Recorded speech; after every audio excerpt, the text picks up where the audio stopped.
We were afraid that you were going to be like, this is totally ridiculous, and just write us. Well, I was just, my only concern from the beginning, because I saw your work and I just was such an immediate fan, honestly, that I just was happy to almost do anything.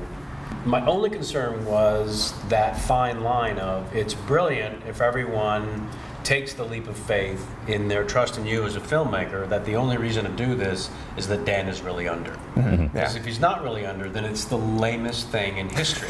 Yeah. You know what I mean? Yeah, exactly.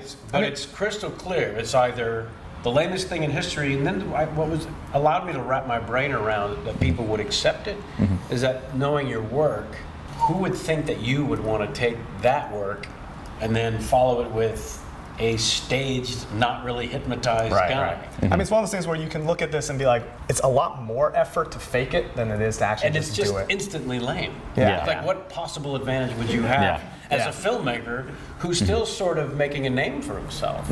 You know, and that's why I wanted to participate, obviously.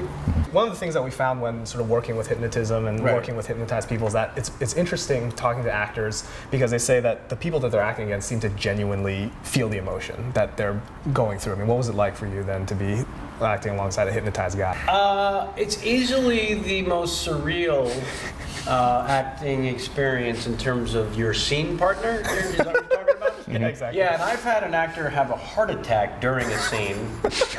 He lived, thank goodness. Yeah. That guy having a heart attack with just him and I having dialogue in a scene was not as surreal and weird as acting with a hypnotized person. Because also there was a scene for me where I wanted to be in the moment and be as real as I would in any given situation as an actor, but I guess there was a part of my brain that was still sort of hedging, is this guy really under?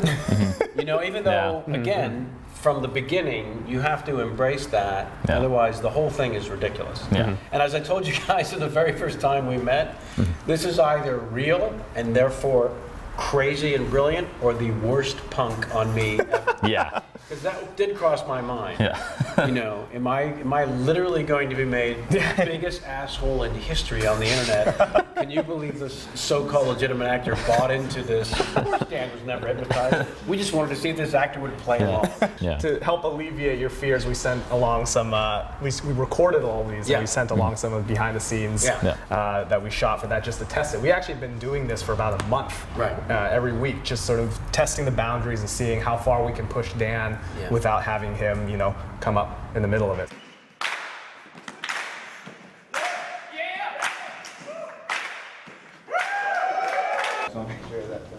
Okay, good. No, you kicked some stuff around when you were playing the bongos.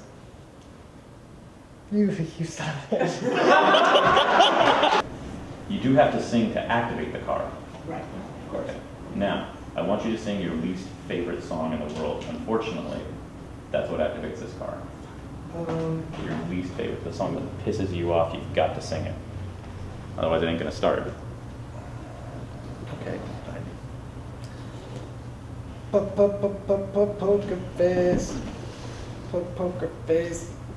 Well, hey, thanks very much again. Pleasure, man. I can't wait to see the coming finish. up. Yeah, thanks a lot. Thank you. It's a ridiculous idea, and thanks for coming along with us on it. I can't wait to see it, man. My pleasure. Awesome. All right, cool. Cool.